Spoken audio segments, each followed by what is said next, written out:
Tempo de mietitura. Se prima mattina saleva il sol ancora in semenio di anote e gran calura pel giorno sal promette. Sull'ara sarà d'una gente silenziosa, della famiglia e dalle case d'arente. Le spighe s'ha da torsù finché il tempo permette, via che il gran zefato, spighe benedette. Sotto il capeo de paia si scherma l'uomo e il toseto. La sodonna che vadrio, co in testa il fazzoletto e uno dei piccinini in braccio. Se un lavoro ingrato, sudà, si dià, ma che far bisogna, se un lavoro duro. Sto gran, se il nostro pan sicuro, garanzia per l'inverno al manco de spartire in toia un tocco de pan bianco.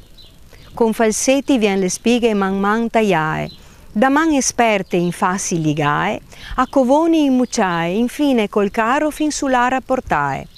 A mezzodì, sotto l'ombra di un albero spavaldo, le donne destira tovaie e un desinar leggero, a confortare i stomachi da digiuno, fadiga e caldo.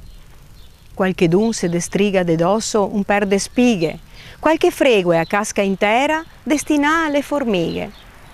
Se ormai sera, sull'ara se vede l'ombra del muccio grando, la biga, se finia a prima parte de affadiga. Omeni, donne, fioi, barda strachi, sollevai il lavoro svolto, e se segna con la man, recitando sottovoce, dane oggi il nostro pane quotidiano.